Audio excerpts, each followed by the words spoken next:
Құрметті Әл-Фараби атындағы Қазақ ұлттық университетінің түлектері, өздеріңіз түлеп ұшқан университетке қош келдіңіздер.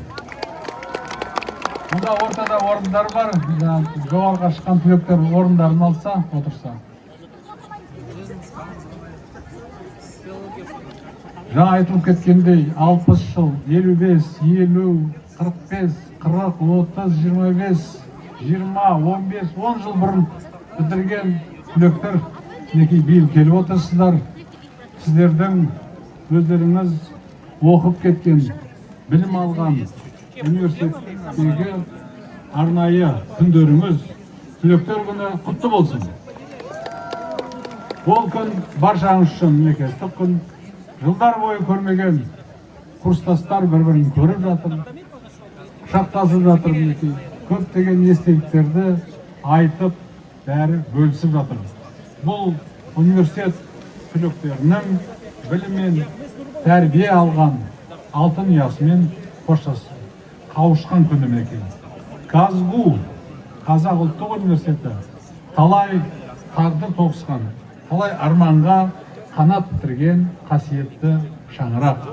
Университет қабырғасынан түлеп ұшқан мыңдаған түлек бүгінде еліміздің әр саласында жемісті еңбек етіп, мемлекетімізге, республикамызға, оның дамуына өзінің үлкен үлесін қосуда. Әл-Фараби атындағы Қазақ ұлттық университеті Қазақстандағы ғылым мен білімнің көшбасшысы, тарихы терең, тағылым мол білім ордасы.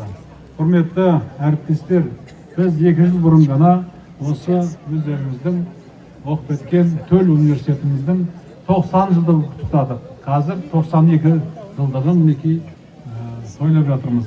Бүгінде Казгу әлемдік деңгейде мойындалған университет, зерттеу университеті. Бірнеше халықаралық рейтингтерде біздер жоғары көрсеткіштерге иеміз. Айтқым келетіні, біз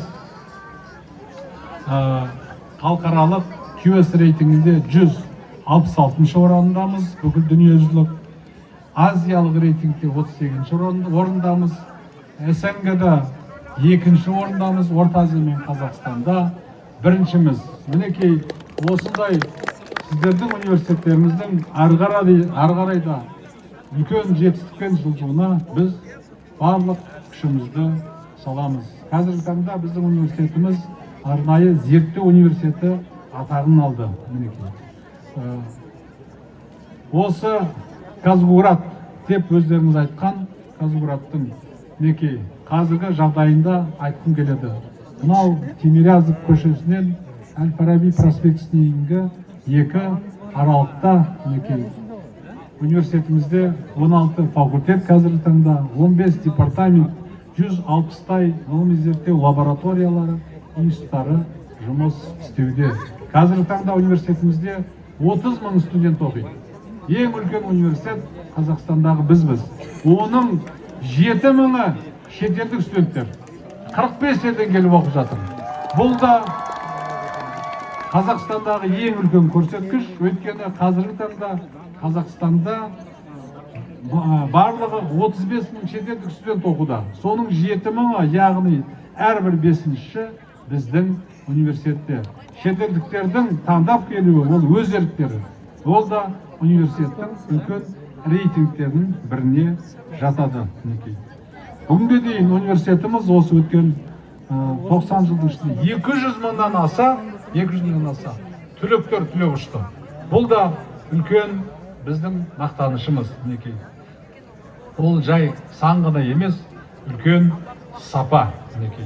Құрметті қауым, біздің университетіміздің түлектерінің арасында қысқаша айтқым келетіні, бір вице-президент Ерик Асанбаев шықты, 3 премьер-министр, 7 жоғары соттың төрағасы, 6 бас прокурор, 7 мемлекеттік хатшы, 55 министр, 45 елші, 40 әкім, 80 академик, 130 мемлекеттің сыйлықтың лауреаты шықты. Осының бәрі қазгу түлектері құтты болсын. Бұл біздің мақтанышымыз. Олардың арасында қазіргі таңның өзінде Қазақстан Республикасы парламент сенатының төрағасы Мәулен Әшімбаев, халық жазушы Әбіш Кекілбаев, Олжас Сүлейменов, мінекей. Осы тағы біздің арамызда мінекей қазір біздің университетіміздің директорлар кеңесінің төрағасы, Қазақстан Республикасы сенатының төрағасы болған, Қазақстан Республикасы бас прокуроры, жоғары сотының төрағасы, конституцияның төрағасы болған Қайрат Әбдіразақұлы Мәми мінекей отыр арамызда. Қош келдіңіз. Сондай-ақ 81 жылғы түлектердің өзінде мінекей бәріміз осы Казгураттан өсіп өндік. Бір жатақханада, бір бөлмеде 5 жыл тұрған, сол бір бөлмеден шыққан 2 жоғары соттың төрағасы бар. Екіншісі Мұсабек Әлімбеков мырза, Мұсеке. Сондай-ақ осы қазір ғана 45 жылдығын тойладық.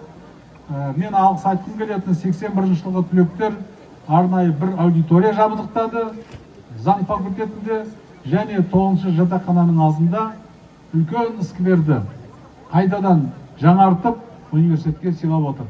Сіздерге үлкен алғысымды білдіргім келеді. Сол 81 түлектердің арасында мінекей мемлекеттік қауіпсіздік комитетінің төрағасы орынбасары болған, кеден комитетінің бастығы болған генерал полковник Қозы-Көрпеш Карбузов мырза, генерал Дастан Сартаев, тағы да көптеген азаматтар бар. Бізге мінекей университетіміз түлегі Бауыржан Омаров, президенттің кеңесшісі келіп отыр қазір арамызда.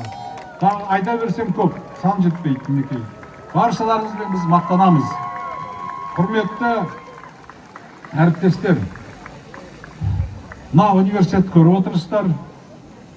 Өмірбек Арслан Жолдасбеков ағамыздың басталуымен Димаш Ахметұлы Қонайдың берген жерінде осындай қалашық үлкен естелік болып қалды. Енді арасындағы мінекей мына алдымыздағы бос жерлерге біз қазіргі таңда Казгуградтың екінші кезегін салуды бастадық. Алдыңғы жағымыздағы кітапхананың ар жағында 3 жаңа оқу корпусының құрылысын бастадық. Жоғары жақта 8-9 қабатты жатақхананың құрылысын бастадық. 8. Бізде жатақхана әлі жетіспейді. Сондай-ақ мына жерде, мына оң жақта 4 гектар жеріміз бар. Онда 5 жаңа оқу корпусын саламыз. Жаңа 40 000 шаршы метрлік технопарк саламыз жоспарымызда. Және қызметтік жатақханалар саламыз. Өзен жақта. Осының барлығы біздің алдағы үлкен жоспарларымыз. Тағы да баршаларыңызға үлкен алғысымды білдіргім келеді. Соңғы 3-4 жылдың өзінде экраннан көріп отырсыздар, мен қысқаша айтқым келетіні. Біраздарыңыз Әл-Фараби жақта оқыған гараж болды, одан кейін әскери кафедра. Сол жерді біз қазір Фараби хабқа айналдырдық. Фараби хаб 9 000 шаршы метр жерде жаңа лабораториялар құрдық. Қазіргі осы жиналыстан кейін, сол Фараби хаб кампус тұр, соның бәрін көріп шықсаңыздар деген өтінішіміз бар. Мына жерде, оң жақтарыңыздағы кезінде Ақтөбе болған жерде, республикадағы университеттердің арасындағы ең мықты, көлемі үлкен 2000 терафлопстық 5 контейнер, былайша айтқанда. Ең мықты суперкомпьютерді орнаттық. Бұл Орта Азия Қазақстандағы ең үлкені $23 миллион. Қазір энергетика министрлігі, ауыл шаруашылық, экология министрлігімен жұмыс жасаудамыз. Оның бер жағында Қытай ғылым академиясымен